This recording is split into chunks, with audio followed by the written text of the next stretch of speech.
इस चैनल पर दिखाई गई वीडियो केवल इंटरनेट से ली हुई जानकारी के आधार पर प्रकाशित की जा रही है।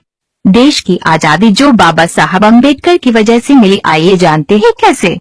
देश की आजादी जो बाबा साहब अम्बेडकर की वजह से मिली, आइए जानते हैं कैसे।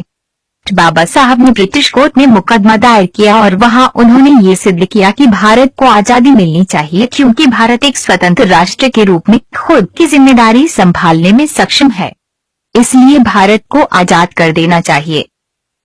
भारत में क्रांतिकारियों पर मुकदमे चलाकर उन्हें फंसाया जा रहा था, लेकिन बाबा साहब ने अंग्रेजों के ऊपर मुकदमा किया था कि अंग्रेज भारतीय जनता के ऊपर अत्याचार करते हैं, उनके गलत कार्यों के लिए उन्हें भी दंड मिलना चाहिए।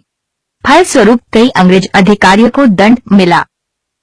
सरदार पटेल देश की एकता और अखंडता के लिए बाबा साहब से सलाह किया करते थे। हर सुबह करीब 3 घंटे वे बाबा साहब के यहाँ चाय पीते और उनकी सलाह मांगते। गोवा और हैदराबाद का भारत में विलय भी बाबा साहब की दिन है।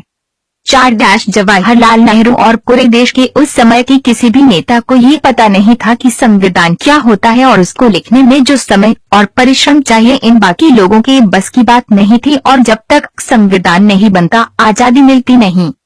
इस प्रकार बाबा साहब ने कई दिन कई रात कई घंटे अपनी बुद्धि और अपनी कलम चलाकर देश को आजादी दी।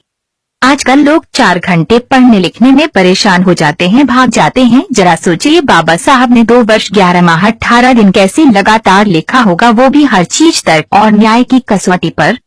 5-RSS के ऊपर बाबा साहब का एहसान बहुत कम लोगों को ज्ञात होगा कि RSS के संस्थापक हेडगेवार 1922 में गिरफ्तार हुए थे और अंग्रेजों को फांसी चढ़ाने वाले थे, साथ में सावरकर भी था।